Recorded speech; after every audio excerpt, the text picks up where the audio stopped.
ቆይ የት ሄዳ ነው? ኤቢ አንተ እንደወጣ ነው ወደዛ ወደ አንተ ክፍል መሰለኝ ሄደችው።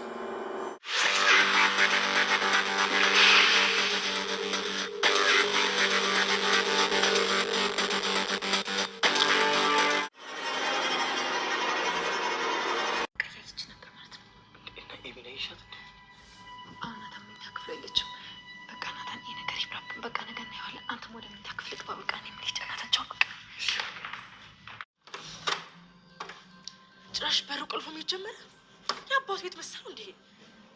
አሳያለሁ ደግሞ አንተ ያለክ ያየኋት ነገር ሳላገኝ አለቅ። ዛሬ ቆልፋት ሄድክ ታለ ደግሞ ነገ አትደግማትም። እሺ እንዴ ደግሞ ጭራሽ ከኒ ተብቆ እኮ ለዳጣ ሊያሳያት ነበር እንዴ? የማን መጫወቻ ነው እንዴ? ወይኔ አብጌል አቶ ደረጀ ሚስጥሩ እንዲጠበቀ ተገኝቷል። እስካሁንም ድረስ ምንም ሳይተነፍስ ቆይቷል። አብጌል ደረጀ ደግሞ ሚስጥሩን ለናታን የተሰጠውን አደራ አውጥታዋለች፣ በእጇ ይዘዋለች። የተሸሸገውን ደብዳቤ እንግዲህ ከብዙ ልፋትና ጥረት በኋላ በእጇ አስገብታለች። ዳጣ የእናቷ የተላከላትን ደብዳቤ ለማየት እንደጎመጀች በአየር ላይ ቀርታለች። ምክንያቱም ናታን ለዳጣ በሰጠባት ቅጽበት ላይ አብጌል አጠገባቸው ስለነበረች ከእሷ ለመሸሽ ናታን ደብቆት ነበር። በደበቀበትም አጋጣሚ እሷም ወዲያው ተከታትላ ደርሳበታለች። ደብዳቤውን በእጁ ይዘዋለች። ናታንም ወዲያ አብጌል ሄዷል። ይገናኙ ይሆን? ምን ይፈጠር ይሆን? ሰላም ውድና የተከበራችሁ የቤተሰቦቼ እንዴት ናችሁልኝ? ሰላምታዬ ብያላችሁበት የዓለም ዳርቻ ይድረሳችሁ። እግዚአብሔር ይመስገን ከኔ ጋር ሁሉ ሰላም ነው። ዛሬም እንደተለመደው በአዲስ ቪዲዮ ብቅ ሰብስክራይብ፣ ላይክ፣ ሼር ማድረጋችሁን አትርሱ። ሁሌም አብራችሁ ስለሆናችሁ በጣም አመሰግናለሁ። ውድ ቤተሰቦቻችን ዛሬም እንግዲህ እንደወትራችሁ እናንተ እንደተለመደው እኛ ብቅ ስንል አይዞሽ በርቺ ብላችሁ ሰብስክራይብ፣ ላይክ፣ ሼር የምታደርጉልኝ በጣም ነው የማመሰግነው ቤተሰቦቼ። ሁሌም አብራችሁ ስለሆናችሁ በጣም አመሰግናለሁ። እንግዲህ መልካምነት ለራስ ነው ቤተሰቦቼ። እናንተ ስትጀምሩ ቪዲዮ ላይክ ስታደርጉልኝ ለኔ ዩቲዩብ ሼር እንዳደርገው ይረዳኛል። ሰብስክራይብ ስታደርጉ ደግሞ ቤተሰብነታችን እየበለጠ ይጠነክራል። ላይክ ማድረጋችሁ ግን በጣም አስፈላጊ ነው። ለእናንተ ምንም ላይሆን ይችላል፣ ለእናንተ የሚከፈል ነገር የለውም።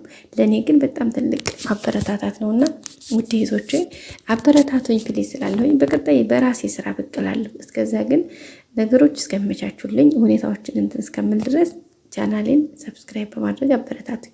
መልካምነት ለራስ ነው። የእውነት በጣም አመሰግናለሁ። ሁሌም ኮሜንት ሀሳብ መሰጡኝ፣ ይሄ ቢሆን የምትሉኝ ሁላችሁም የራሳችሁን ሀሳብ ስለምትሰጡኝ ምስጋና በጣም ከፍ ያለ ነው፣ እግዚአብሔር በሚያውቀው እና ውድ ቤተሰቦቼ እንግዲህ ዳጣ ድራማ ብዙ ትምህርት የተማርንበት ያለ ድራማ ነው።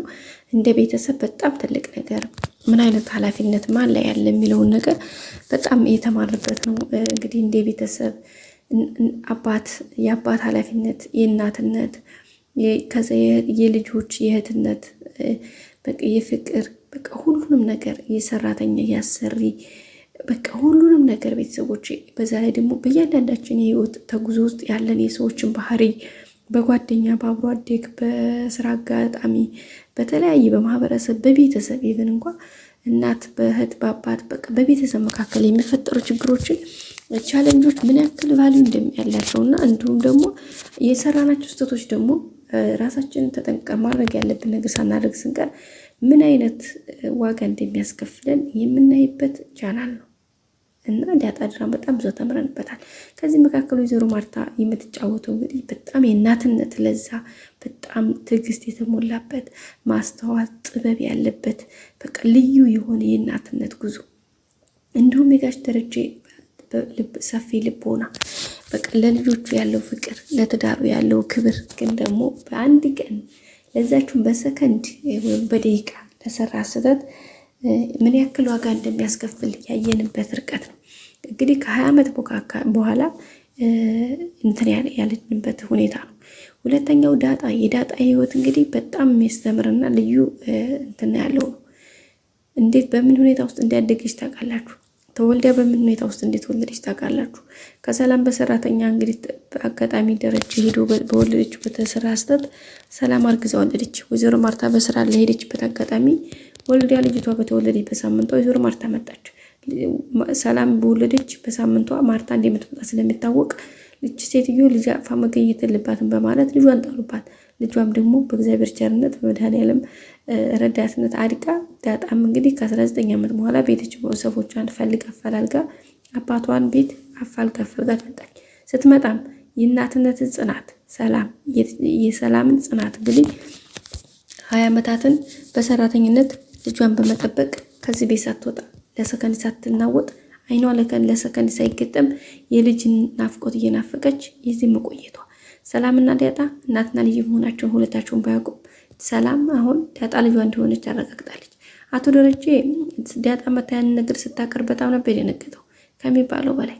በመጨረሻ ግን ሁኔታዎቹ ታይተው ነገሮች ተስተካክለው አባትና ልጅ መሆናቸው ሲረጋገጥ በጣም ነው ዳጣ የተደሰተችው። ደረጀም ደግሞ ከዚህ ከ19 ዓመት ከህሊና ጸጸትና ከህሊና ህመም አወጣሽኝ በማለት ልጁን ተቀብሏታል። በዚህ መካከል ላይ ወይዘሮ ማርታ እየተፈጠረ ያለው ነገር አልገባትም።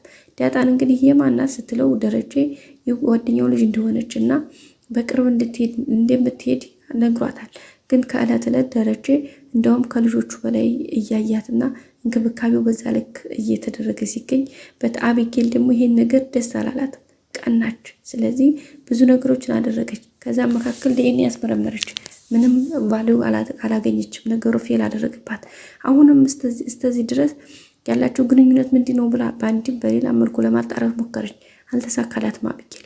ወይዘሮ ማርታ የሆነ ሰዓት ላይ አንዳንድ ነገሮችን ቢጠረጥርም ግን ደግሞ ደረጀን ስለምታምነው ደረጀን በጣም ስለምትወደው ደረጀን ስለምታከብረው ነገሮችን በምንም አይነት ሁኔታ ወደ አእምሯ እንዲመጡ አልፈቀደችላቸውም። አቢጌል ግን ከመጀመሪያ እስከ መጨረሻ አሁንም ድረስ እየታገለች ትገኛለች። አሁንም ሰላም በእርግዝናዋ ለመውለድ ስትወጣ ለምን ነው የምትወጣው? ምክንያቱም ልጁን እኔ ዲኤንኤ ማስመርመር እፈልጋለሁ እያለች ትገኛለች። አሁን እንግዲህ ሰላም ለእርግዝና ወይም ደግሞ ለመውለድ ወጥታለች። ወልዳ ስትመለስ ምን ሊፈጠር ይችላል? በዛ ላይ ደረጀ የዳጣ ጉዳይ ሲያሳስበው ሁለተኛ ያረገዘችው የሰላም ልጅ የእሱ ልጅ እንደሆነ ሰላም አረጋግጣለታለች። በዚህ መካከል ደረጀ እንግዲህ ሊያብድ ደርሶ ነበር። እግዚአብሔር ይመስገን አሁን ግን በጣም ተረጋግቷል። ያው እንግዲህ የዳጣንም እናትና ልጅነታቸውን ገና አስተካክሎ ባላስተዋወቁበት ታይም ላይ ሁለተኛ ልጅ መኖሩን ተረክቧል። እና ውድ ቤተሰቦቻችን በጣም ያሳዝናል። ከባድ ነው ህይወት። እንደ ቀላል በትንሹ የሰራና ስህተት በጣም ትልቅ ተራራ አክላ በጣም በመጨረሻ ላይ ዋጋ ያስከፍለናል። እንግዲህ በዳጣ ድራማ ላይ እያየን ያለ ነው እሱ ነው። በዛ ላይ የአቢጌል የነገር ፍለጋ በቃ አፈንፋኝነቷ፣ ቤተሰቡን ሰላም አለመንሳቷ በጣም ትልቅ ትምህርት አለው። ቤተሰቦቻችን የዛሬው ቪዲዮ ይህን ይመስል ነበር። በቀጣይ አዲስ ነገር እስከምንመጣ ላይክ፣ ሰብስክራይብ ማድረጋችሁን አትርሱ። ሁሌም አብራችሁ ስለሆናችሁ እናመሰግናለን። ናታንና አቢጌል ምን ላይ ደርሱ ይሆን? አቢጌል ደብዳቤውን በእጇ ይዘዋለች። ናታንም ወደ እሷ አምርቷል። ምን ይፈጠር ይሆን? ደብዳቤውን ትቀድ ይሆን? አይታው ይሆን ወይስ ምን ይሻል? በቀጣይ ክፍል እንገናኝ። ሰላም